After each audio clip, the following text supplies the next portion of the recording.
What you want to sing next?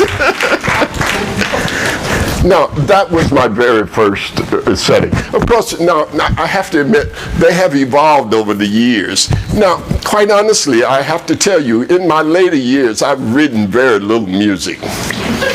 Everything, and it amazes me that everything I've done was mostly germinated when in my young years before I was 35 years old.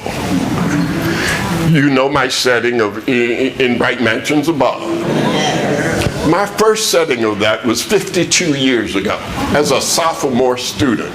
Now, it evolved over the years. I have to tell this story about In Bright Mansions and my good friend, may he rest in peace, Jimmy Dowell.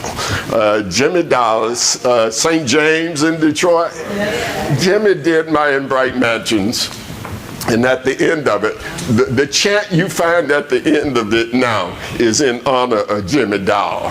Because when he did it with his choir and got to that part, in my Father's house, there are many mansions, I only had it in my publication once.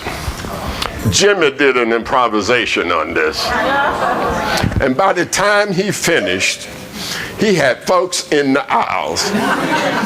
You know? And that's when I sort of adapted his edition of my In Bright Mansions and sort of repeat. And I do that often. You'll notice, and I'm going to share some, boy, I'm going to not have any time to do all of these things unless I stop talking. But I'm not going to stop talking because that's important. That's important to me, to be able to talk about the music and what is happening with the music.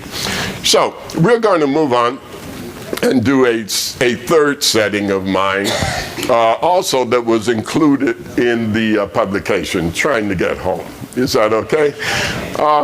Another one that was included at the same time the Is There Anybody Here was published is a piece called Trying to Get Home.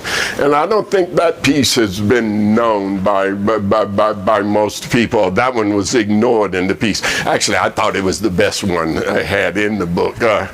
But Trying to Get Home is a rather, what Gail calls, and I'm sorry, and you know Gail, you saw her biography, but I did not acknowledge my dear friend Gail, and I've been doing these songs now. She's really encouraging that I do this and get these all together, because we've been doing programs of these for the last 5 years, maybe? 4, 5, 3. Okay, I can't count, but 3 years at least we've been doing programs of these, my settings of these. So we're going to now do a piece called Trying to Get Home. And let me also suggest that I called these not spiritual arrangements, but I borrowed a term from my friend Charles Lloyd, who calls them spiritual art songs. So, because it's what an art song does with the poetry is try to make it into. Now that is my phone. My ringtone. Lift every voice and sing. Yeah.